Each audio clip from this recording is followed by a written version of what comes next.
साथ भाई हमने यहाँ पर आर्मी मीडिया का भी किरदार देखा और अपनी पाकिस्तानी गवर्नमेंट का किरदार भी देखा। दीनी वजारत के नाम पर, दीन के नाम पर बहुत सी जमातें अरबों रुपया इकट्ठा तो करती हैं, लेकिन जब बात आती है किसी इस्लामी ममालिक में जंग की, किसी मस्जिद की हिफाजत की, ये हमें बैकवर्ड पर दिखाई जाती है। यहाँ पर तमाम इस्लामी मदारस को क्या किरदार अदा करना चाहिए?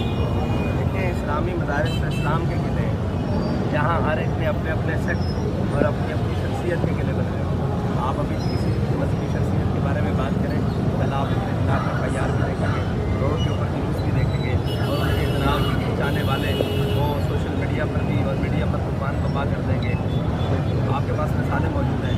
अगर इस्लाम के बारे में बात होगी, कुरान के बारे में बात होगी, तो सब अल्लामा इकबाल ने कहा सब अपने बनाए हुए जिंदा में है महबूस, खाविर या साबित हो या फरंग के सयाद, पीरान कलीसा हो के शैखान हरम हो, नए जिद्दत गुफ्तार नए जिद्दत किरदार, ना ये किरदार से।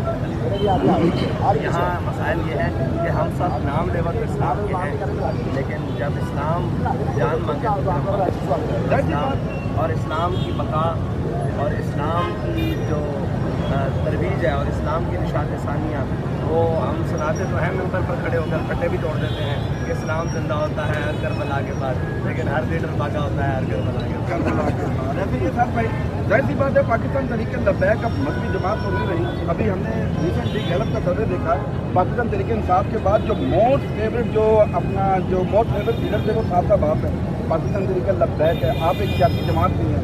इस वक्त जो मौजूदा पाकिस्तान की सूरत हाल है, आप डॉलर का रेट देखें, पेट्रोल का रेट देखें, अशिया कुछ मौत आप देखें, आसमान से बातें करते हैं, इस पर क्या कहेंगे? पाकिस्तान तहरीक लब्बैक, पाकिस्तान तहरीक लब्बैक या रसूल पाकिस्तान, ये पाकिस्तान की उम्मत मुस्लिमा की मजहबी और सियासी हकीकत है।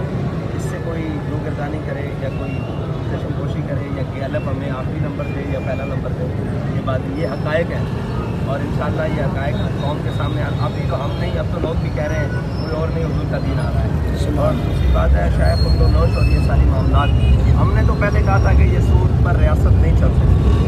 आप मुझे बताएं कि जो IMF के भिखारी हो और जो आलमी बैंकों के भिखारी हो, वो क्या जिनकी खुद सांस इसराइल के दौरों से चलती हो या इसराइल की स्पोर्ट से या खुफिया स्पोर्ट से चलती हो, वो कभी फ़लस्तीन के लिए खड़े हो सकते हैं?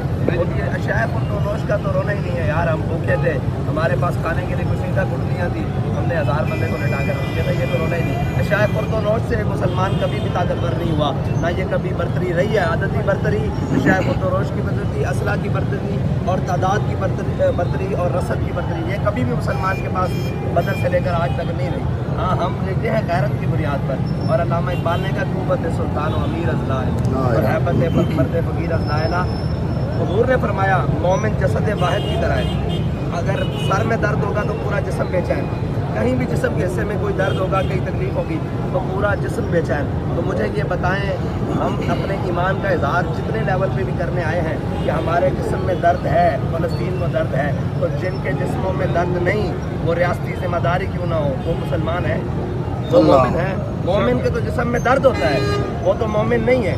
वो हम तो ये बताने के लिए है कि हमारे जिस्म में दर्द है, फ़लस्तीन में है, शाम में है, लिबान में है, इराक में है, कश्मीर में है, कहीं भी दर्द है, तो हम बताने के लिए आ जाते हैं कि हमारे जिस्म में दर्द है। लेकिन ये आज तो चाहिए, ये था ये कौन, ये तहरीक लब्बैक का मसला तो नहीं है, ये नून लीग का मसला तो नहीं है, ये PTI का तो मसला नहीं है। आज तो चाहिए था पाकिस्तान का वज़ीर आज़म, पाकिस्तान का आर्मी चीफ, पाकिस्तान के सबूर, पाकिस्तान की तमाम फिज़ाई और बारी फौज के शारा दस्तूर पर ऐलान करने के बाद होता।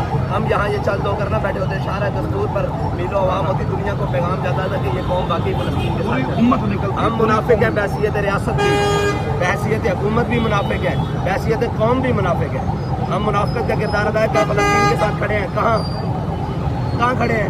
मैं कहाँ खड़ा हूँ? चपुर्जी में। इससे तो उनको कोई फायदा नहीं, कोई फायदा नहीं। सही बात है, बहुत बड़ी बात की साहब आपने। आखिर में आपसे मेरा एक सवाल है, इस वक्त पाकिस्तान में गरीब के बच्चे का गला दबाने की कोशिश की जा रही है, सरकारी स्कूलों को प्राइवेट करके वहाँ पर फीसों को बढ़ाया जा रहा है, और कितने ही उस्ताद उनको प्राइवेट यानी कि उनकी पेंशन खत्म हो जाएगी, उनको नौकरियों से फारग कर दिया जाएगा। उनके लिए क्या कहेंगे? अगर तरीके लब्बैक पाकिस्तान की गवर्नमेंट आती है तो क्या इक़दाम करेगी, और अभी आप क्या कहेंगे?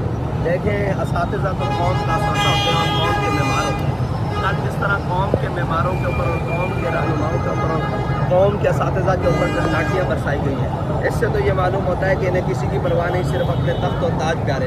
تو یہ تیار رہیں کہ یہ لوگ, میں نے کل چھوٹے چھوٹے اسکولوں کے بچوں کے اوپر روڈ کے اوپر مار کھاتے بھی دیکھا اور اپنے اساتذہ کی حفاظت بھی کر رہے ہیں. میں ان تاج و تخت رکھنے والے سب کو کہتا ہوں کہ تیار ہو جاؤ. قریب یہ جس طرح اپنے اساتذہ کی حفاظت کے لیے نکلے ہیں نا, یہ تنگ اگر قوم نکل آئی ہے, یہ کہیں تمہارے تاج و تخت کو الٹ کے نہ رکھ دیں.